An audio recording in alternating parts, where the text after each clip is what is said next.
Bienvenidos a nuestro podcast La Biblia en un año, episodio 220. El tema de hoy, ¿el dinero es una bendición o una maldición? Lorenzo estaba a cargo de las finanzas de la iglesia y también era diácono. En su entorno estaba sucediendo un gran reavivamiento y se decía que toda Roma se estaba haciendo cristiana. Como resultado se desencadenó una persecución bajo el emperador Valeriano alrededor del año 250 después de Cristo. Los cristianos que tenían propiedades distribuyeron todo el dinero y los tesoros de la iglesia a los pobres. Valeriano ordenó que todos los obispos, sacerdotes y diáconos fueran arrestados y ejecutados. Ofreció a Lorenzo una escapatoria si le mostraba dónde estaban escondidos todos los tesoros de la iglesia. Lorenzo pidió 3 días para juntar todos los tesoros en un lugar central. Trajo a los ciegos, los pobres, los lisiados, los enfermos, los ancianos, las viudas y los huérfanos.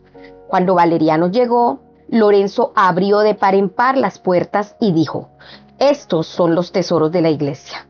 Valeriano se puso tan furioso que decidió que decapitar a Lorenzo no era suficiente pena para Lorenzo. Así que ordenó que aquel valeroso hombre fuera asado en una parrilla. De esta forma fue como el 10 de agosto de 258 después de Cristo murió Lorenzo. Parece ser que incluso bromeó con sus ejecutores diciendo: pueden darme la vuelta, ya estoy bien hecho de este lado.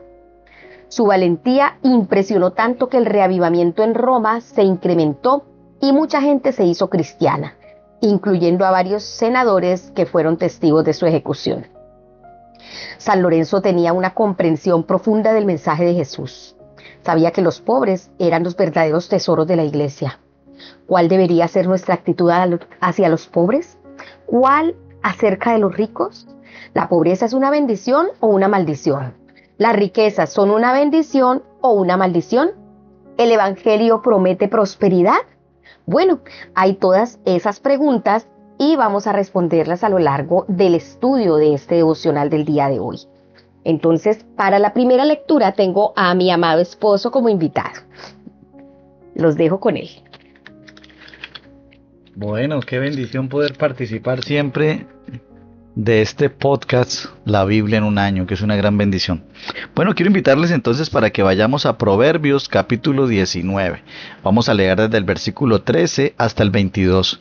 Quiero invitarlos que leamos en la Palabra de Dios para Todos, con sus siglas en español, PDT. Un hijo bruto es una desgracia para el papá. Una esposa regañona es como una gotera permanente. La gente recibe como herencia casas y dinero, pero una buena esposa es un regalo del Señor. Mucho duerme el perezoso, mucha hambre va a aguantar. El que obedece la ley de Dios se protege a sí mismo, el que la desprecia morirá. Ayudar al pobre es hacerle un préstamo al Señor. Dios mismo te recompensará. Corrige a tu hijo cuando aún estés a tiempo, pero no acabes con él a punta de castigos. Quien no controla su enojo, pagará por ello. Ayudarlo es estimularlo a repetir el error. Escucha el consejo y acepta la disciplina, y así serás sabio. La gente tiene muchas ideas, pero solo se hará realidad la decisión del Señor. Lo que más agrada de alguien es que sea leal y sincero. Es mejor ser pobre que mentiroso. Qué bendición esta palabra. Bueno, muy bien, muchas gracias. Entonces vamos al primer punto. Estamos mirando si el dinero es una bendición o una maldición. Y el primer punto tiene como título: el dinero no lo es todo. El libro de Proverbios tiene un equilibrio notante en su comprensión de la riqueza y la pobreza. Ninguna de las dos es vista como algo totalmente bueno o totalmente malo. Se entienden como parte del más amplio entramado de la vida y todos somos animados a usar lo que tenemos sabiamente. Una casa y riqueza son herencia de los padres, pero una mujer prudente lo es del Señor. No hay nada de malo en tener casa o dinero, pero en la vida hay cosas más importantes. Encontrar a la persona adecuada para casarse es muchísimo más importante que tener un montón de dinero. para aquellos que estén tentados a trabajar demasiado duro buscando el dinero o cualquier otra meta, es importante recordar la soberanía de Dios. El corazón humano genera muchos proyectos, pero al final prevalecen los designios del Señor. Respetar el descanso del Sabbat y las vacaciones es un signo de que confiamos en la soberanía de Dios. Cuando hablamos de respetar el Sabbat, estamos hablando de una tradición judía, pero nosotros podemos respetar el primer día de la semana, que es el que se ha estipulado como día del Señor. Es importante que respetemos ese día para glorificar al Señor. Las vacaciones también es parte de confiar en la soberanía de Dios. Las riquezas no solo son lo más importante en la vida, ni la pobreza es lo peor que nos puede suceder. De todo hombre se espera lealtad. Más vale ser pobre que mentiroso. Necesitamos un amor mucho más de lo que necesitamos la riqueza. La integridad de carácter es mucho más importante que el dinero. Por otro lado, este pasaje no exalta la pobreza como virtud. A veces la pobreza puede ser algo provocado por uno mismo, y lo vemos en el versículo 15 que acabamos de leer, cuando dice: la pereza conduce al sueño profundo y el holgazán pasará hambre. Tenemos que tener mucho cuidado. Si estamos pasando por hambres, por necesidades, es porque la pereza está conduciendo a esta situación. Debemos ser amables con los pobres, independientemente de la razón de la pobreza de una persona. Servir al pobre es hacerle un préstamo al Señor. Dios pagará todas esas buenas acciones. Sí, Señor, he sido testigo de eso. Esta es una promesa extraordinaria y maravillosa. Dios no debe nada a nadie. Cada vez que haces algo bueno por un pobre, estás prestándole al Señor, y Él te lo devolverá con intereses.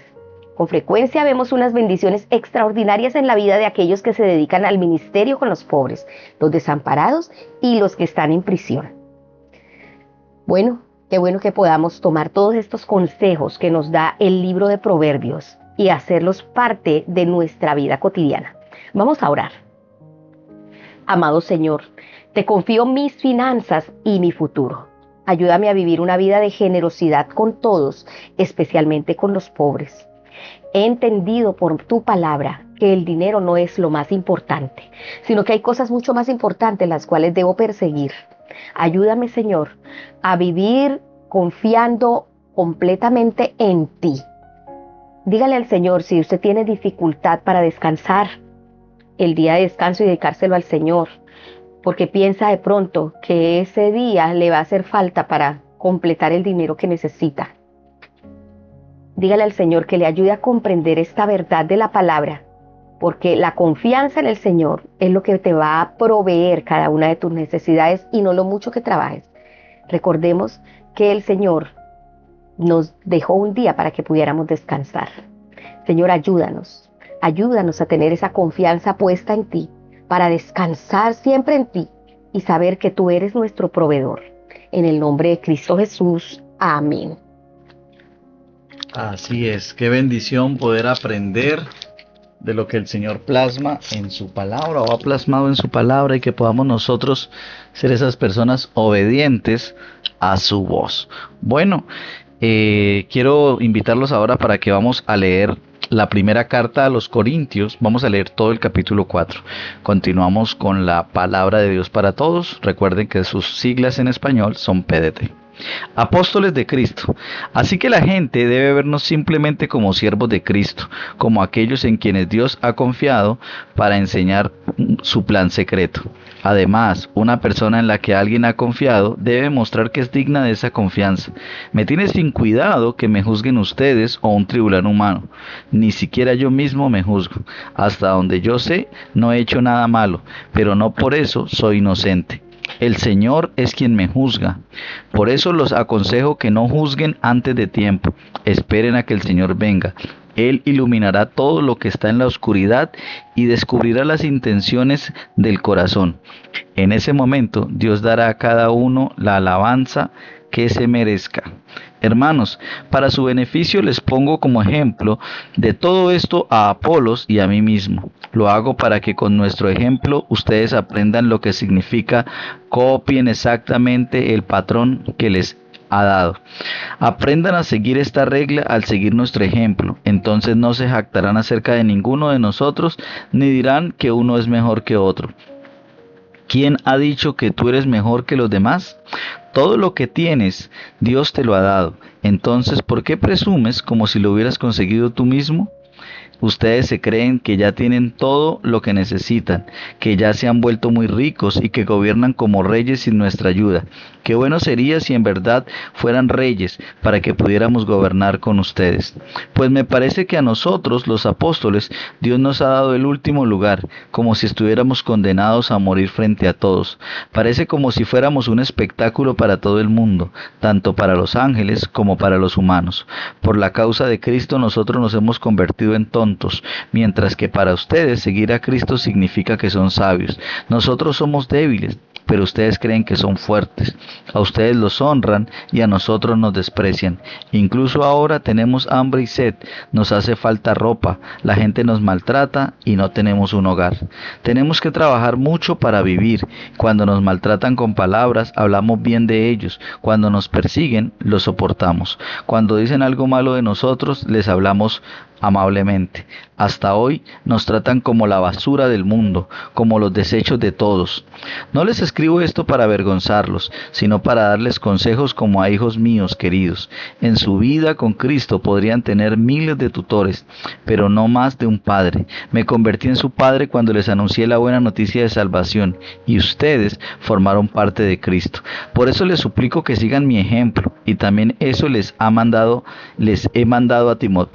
También por eso les he mandado a Timoteo, quien como seguidor del Señor es mi hijo estimado y fiel.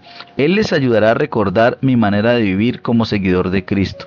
Esa es la misma manera de vivir que enseño en todas las iglesias. Algunos de ustedes se han vuelto arrogantes porque creen que yo no voy a regresar, pero pronto iré a visitarlos, si el Señor quiere. Cuando esté allá, sabré no solo lo que esos arrogantes pueden decir, sino lo que realmente pueden hacer, porque el reino de Dios no es cuestión de palabras, sino de poder. ¿Qué prefieren? ¿Que yo vaya dispuesto a castigarlos o que vaya con amor y gentileza? ¡Wow! Tremendo. Bueno, gloria a Dios por su palabra. Y ahora, respondiendo al título de hoy, si el dinero es bendición o maldición, vamos a ver este segundo punto, que es la pobreza de los apóstoles. Aunque eran ricos, recibían honores y eran fuertes. La iglesia de Corinto estaba en una situación desastrosa. Pablo señala que eran arrogantes, orgullosos y celosos. Toleraban la inmoralidad sexual y acudían a los tribunales pleiteando entre ellos. Cualquier parecido con la realidad es mera coincidencia, ¿no? Los pleitos que se ven hoy en las iglesias, la inmoralidad sexual y todas estas cosas, celos, contiendas, orgullos, arrogancia. Pablo comienza a abordar algunos de los problemas. Él era el apóstol y veía en sus vidas la arrogancia del rico. Estaban orgullosos de sus riquezas materiales. Pablo explica resumidamente por qué ninguno tiene de qué envanecerse. Dice, ¿quién te distingue de los demás? ¿Qué tienes que no hayas recibido? Y si lo recibiste, ¿por qué presumes como si no te lo hubieran dado? Son ricos como reyes, ya tienen todo lo que desean, ya se han enriquecido, han llegado a ser reyes, esto sin nosotros. Aquí vemos una pizca de sarcasmo, pues ellos no son los que gobiernan. Ojalá fueran de veras reyes para que también nosotros reináramos con ustedes. Pablo pone en contraste la abundancia material de ellos con la pobreza de los apóstoles, diciéndoles en los versos 11 y 12, hasta el momento pasamos hambre, tenemos sed, nos falta ropa, se nos maltrata, no tenemos dónde vivir. Con estas manos nos matamos trabajando. Si nos maldicen, bendecimos, si nos persiguen, los soportamos. Pablo fue uno de los cristianos más influyentes de todos los tiempos y su ministerio fue uno de los más exitosos de la historia. Pero esto no le trajo la prosperidad material, sino más bien lo contrario. Era pobre materialmente, no tenía suficiente comida ni tenía un hogar. Su pobreza no le vino como resultado de su pereza. Con estas manos nos matamos trabajando, dijo. Sufrió abusos como mucha gente pobre hoy en día. Pero no respondió con la misma moneda. Cuando dice, si nos maldicen, bendecimos, si nos persiguen, los soportamos, si nos calumnian, los tratamos con gentileza.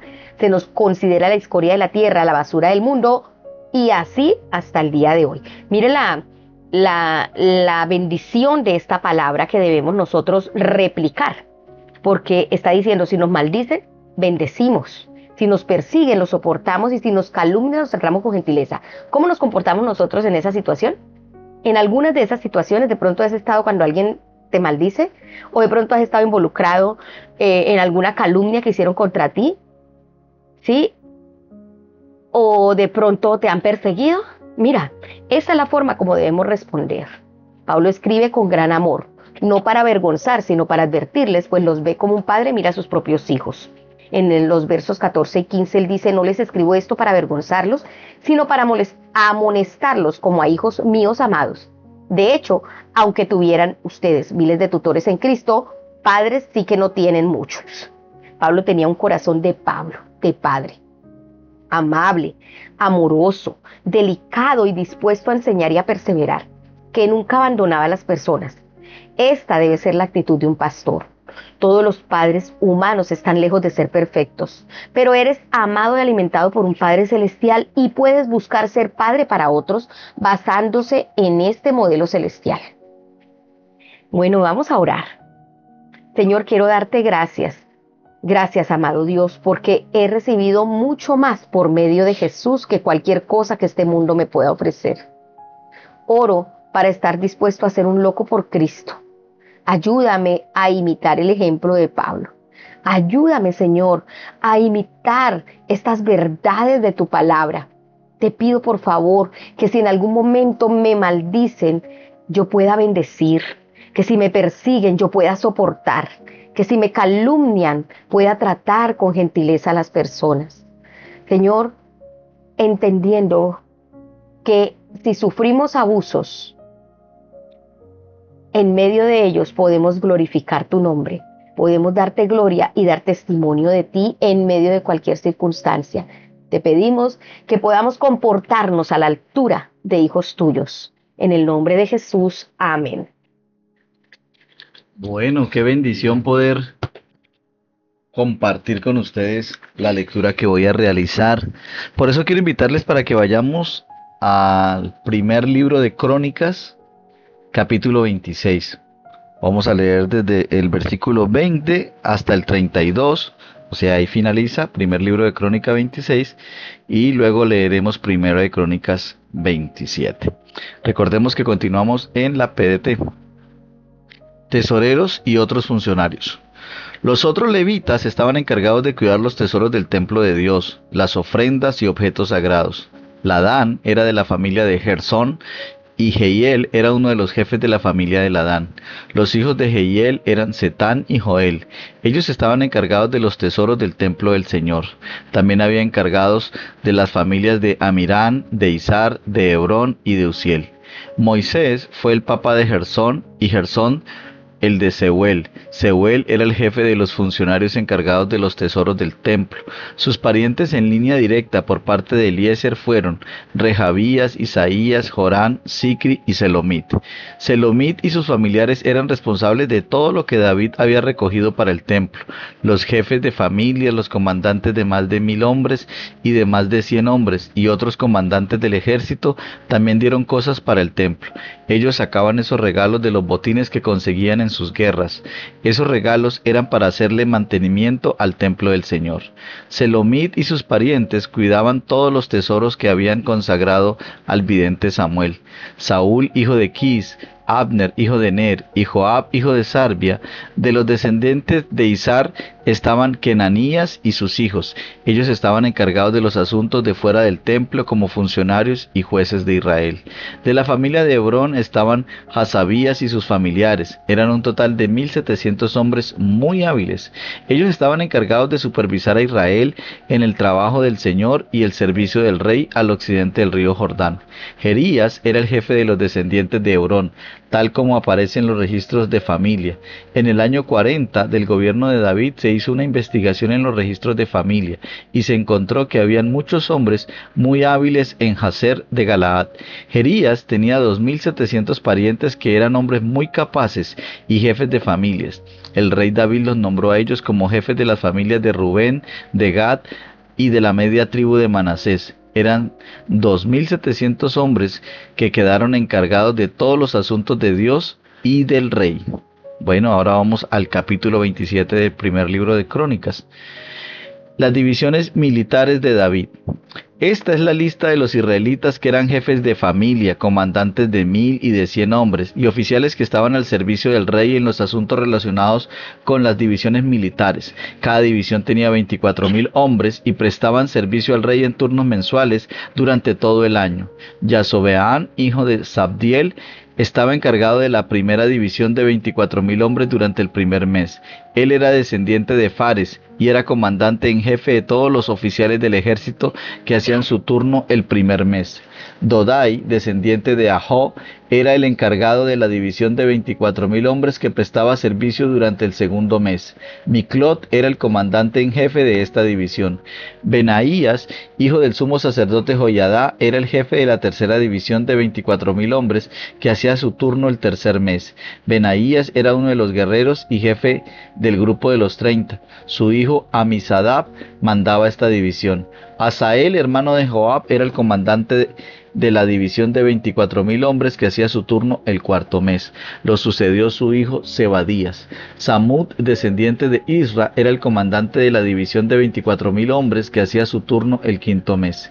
Ira, hijo de Iques, era el tecoita, era el comandante de la división de 24,000 hombres que hacía su turno el sexto mes. Eles, el pelonita, descendiente de Efraín, era el comandante de la división de 24,000 hombres que hacía su turno el séptimo mes. Sibecai de Jusá, descendiente de Sera, era el comandante de la división de 24,000 hombres que hacía su turno el octavo mes. Abiezer, el de Anatot, descendiente de Benjamín, era el comandante de la división de 24,000 hombres que hacía su turno el noveno mes. Marai de Netofa, descendiente de Sera, era el comandante de la división de 24,000 hombres que hacía su turno el décimo mes. Benaías de Piratón, descendiente de Efraín, era el comandante de la división de 24,000 hombres que hacía su turno el undécimo mes. Heldai de Netofa, descendiente de Otoniel, era el comandante de la división de 24,000 hombres que hacía su turno el duodécimo mes. Esta es la lista de los jefes de las tribus de Israel. Eliezer, hijo de Sicri, era el jefe de la tribu de Rubén. Cefatías, hijo de Maca, de la de Simeón. Hasabías, hijo de Kemuel, de la de Leví. Sadoc, el de la de Aarón. Eliú, hermano de David, el de la de Judá. Omri, hijo de Micael, de la de Isaacar. Ismaías, hijo de Abdías, de la de Zabulón. Jerimot, hijo de Asriel, de la de Neftalí. Oseas, hijo de Azarías, de la de Efraín. Joel, hijo de Pedaías, de la media tribu de Manasés. Ido, hijo de Zacarías, de la otra media tribu de Manasés en Galaad. Jaziel, hijo de Abner, de la de Benjamín. Azarel, hijo de Jeroán, de la de Dan. Todos ellos eran jefes de las tribus de Israel. David no censó a los menores de 20 años, porque el Señor había prometido que el pueblo de Israel sería tan numeroso como las estrellas del cielo. Joab, hijo de Sarvi, había empezado el censo, pero no pudo terminarlo, porque Israel recibió un castigo de Dios a causa de este censo, y por eso ese dato no aparece en las crónicas del rey David. Administradores del rey. Asmavet, hijo de Adiel, era el tesorero del rey. Jonatán, hijo de Usías, estaba a cargo de los depósitos del campo, de los pueblos, de las ciudades y de la fortaleza. Esri, hijo de Kelub, estaba encargado de los campesinos que cultivaban la tierra. Simi, de la familia de Ramat, estaba encargado de los viñedos. Sabdi, de la familia de Sefán, estaba encargado del almacenaje del vino en las bodegas. Baal Hanán, de la familia de Geder, estaba a cargo de los olivos y de los bosques de higueras silvestres de la región de Cefelá. Joás estaba encargado de la producción de aceite de oliva. Sitrai de Sarón estaba encargado del ganado que pastaba en Sarón. Y Safat, hijo de Adlai, era el encargado del ganado que pastaba en los valles. Obil, el ismaelita, estaba a cargo de los camellos. Jeedías, el de Meronot, estaba a cargo de las burras. Hasís, el agareno, estaba encargado de los rebaños de ovejas. Todos ellos eran los administradores de los bienes del rey David. Jonatán, tío de David, trabajaba como uno de los principales asesores del rey. Jonatán era un hombre muy inteligente, sabio y con mucha educación y conocimiento. Jehiel, hijo de Jacmoni, era el responsable del cuidado de los hijos del rey. Ahitofel era otro asesor del rey. Usai el arquita era el hombre de confianza del rey. Después de Ahitofel seguían en rango Abiatar y Joiadá, hijo de Benaías. Joab era el comandante en jefe del ejército del rey. ¡Wow! Este libro de crónicas nos enriquece y nos permite ver no solamente las personas, sino las funciones tan importantes que desempeñaron en un momento, en uno de los mejores gobiernos que ha tenido el pueblo de Israel, el de David. Muy bien, muy bien. Y esto es bien importante, que podamos entender las asignaciones a las cuales el Señor nos ha llamado, porque en cada una de las asignaciones que tengamos en nuestra vida, en nuestro diario vivir, en esas asignaciones podemos servir a Dios, establecer el reino y glorificar su nombre. El tercer punto se titula Las riquezas de los reyes. Cuando Pablo escribió, ya se han enriquecido, han llegado a ser reyes, en 1 Corintios 4:8, puede que estuviera pensando en el rey David. David era rico y tenía grandes tesoros, como lo cuenta en 1 Crónicas 26:22. Alacenas reales, viñedos, bodegas, olivares y sicómoros, depósitos de aceite, ganado, camellos y burras, ovejas y bienes. Las finanzas no son algo no espiritual. Por ejemplo, la alabanza a Dios normalmente tiene lugar en edificios que cuestan dinero. Administrar los aspectos económicos de una iglesia es un papel importante. A los otros levitas se les puso el cuidado de los tesoros del templo y de los depósitos de los objetos sagrados. Seuel era el tesorero mayor. La riqueza material se suele ver en el Antiguo Testamento como un signo de la bendición de Dios. Y es cierto que la integridad del que honra a Dios trabajando duro, siendo de fiar, íntegro y honesto, es una característica que suele llevar al éxito y traer la prosperidad material. Pero como hemos visto en el pasaje del Nuevo Testamento de hoy, no es todo lo que hay. Con los años he conocido a cristianos muy ricos. Algunos de ellos son de los creyentes más piadosos y más entregados que he conocido. Sus riquezas no son necesariamente señal de la bendición de Dios, pero tampoco son algo malo. La clave es cómo ves tu dinero y lo que haces con él. Sí, Señor. Necesitamos poner al dinero en el lugar que le corresponde, no en el lugar de ídolo. Vamos a orar. Amado Señor, ayúdanos a conseguir el equilibrio adecuado entre nuestra enseñanza y nuestro estilo de vida. Que nunca seamos culpables de condenar o juzgar a aquellos que has bendecido con la prosperidad material. Que seamos generosos y demos libremente y estemos dispuestos también a pasar hambre y sed en tu servicio. Ayúdanos, Señor, a entender que así como el dinero no es un significado de bendición espiritual, tampoco es un significado de algo malo en nuestra vida. Todo tiene su lugar y su sitio en nuestro estilo de vida. Pero ayúdanos, Señor, a realmente vivir para honrarte, vivir para adorarte, y que las riquezas no sean las que dirijan el estado de nuestro corazón, sino que seas tú, tu gozo y tu paz en nosotros. Gracias por proveer a cada una de las necesidades. Ponga en este momento sus necesidades al Señor. Si estás pasando por alguna necesidad económica o financiera, pídele al Espíritu Santo que te dé luz a través de la palabra y que te muestre que de pronto pudieras arreglar en esta área de finanzas, para que el Señor pueda ser el Señor también en esta área de tu vida y sea glorificado su nombre. No sé si de pronto todavía estás usando artimañas de la pasada manera de vivir en el área financiera. Pídele al Señor que te limpie de eso y toma la determinación de ya no hacer las cosas a tu manera, sino a la manera de Dios.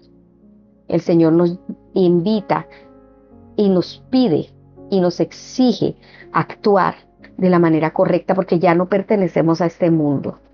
Señor, ayúdanos a poner todas estas cosas en orden, a quien le debamos poder pagarlo. Ayúdanos, Señor, que haya provisión para nuestros hogares y nuestras familias. Entendemos que el dinero No es ni una bendición ni una maldición. El dinero es simplemente algo que tú has puesto para nuestro bienestar. Te pedimos que haya provisión en nuestras casas. Te pedimos que haya bendición. En el nombre de Jesús. Amén. Ahora voy a leer el comentario de la pastora Pipa. Ella toma Proverbios 19:13 que dice: la mujer pendenciera es gotera constante. Antes de levantar el dedo acusador ante cualquiera de mi familia que haya hecho un desastre, pienso en este versículo. No quiero ser acusada de ser un grifo que gotea. Sí, Señor, necesitamos vernos a nosotros mismos. Aunque hay un dicho que dice que el ojo solo ve para afuera. Necesitamos encender la luz de la palabra en nuestra vida para que podamos ver con los ojos del entendimiento, con los ojos espirituales, que es el Señor el que escudriña el corazón y nos muestra, para que podamos ver si realmente estamos incurriendo en este pecado y poder corregir, dejar que el Espíritu Santo arregle todas esas áreas en nuestra vida. Bueno, esperamos que este devocional haya sido de mucha bendición para sus vidas y que podamos entender lo que es el dinero y ponerlo en el lugar que le corresponde y darle el lugar primordial al Señor, confiando en Él completamente. Recuerden que este devocional fue escrito por el pastor Nicky Gumbel de la iglesia HTV en Londres y las voces de este podcast son de Luis Alfonso González y Marisol Rojas. Que el Señor les bendiga.